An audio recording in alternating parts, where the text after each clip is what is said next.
Well, we thank you again for joining us for the Wonderful Day in the Lord broadcast.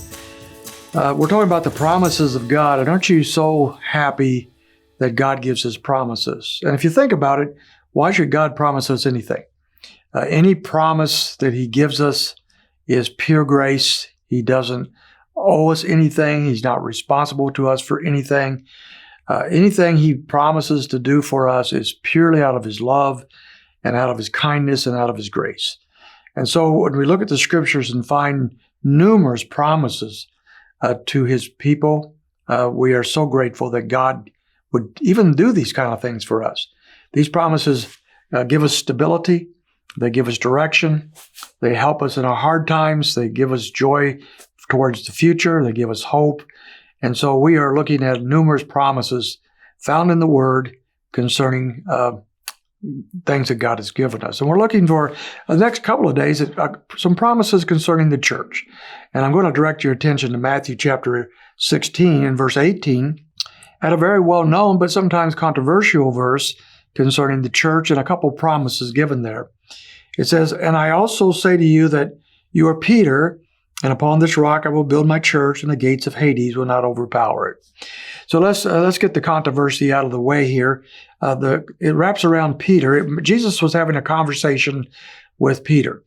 And in the midst of that conversation, Jesus makes that statement that you're Peter, and I will build my church on this rock. And so the debate has been ongoing for a long time about who is the rock here.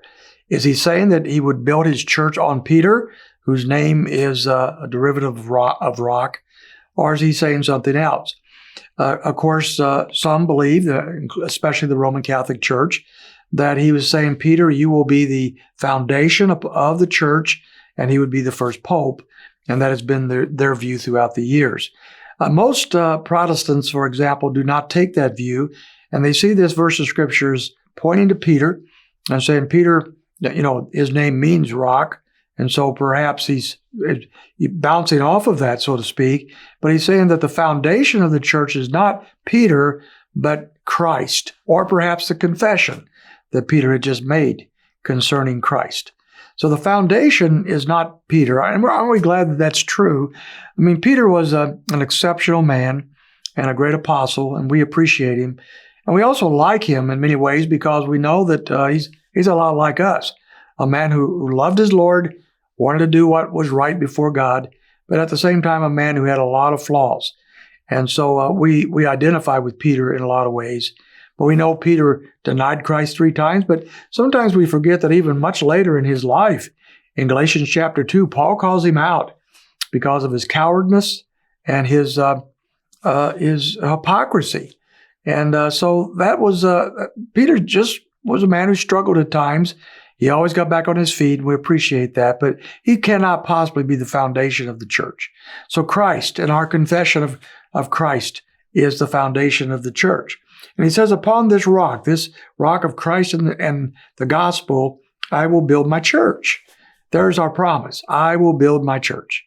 He may not build my church, that is the local church I pastor or am a member of. My church may come or go. It may fade in time.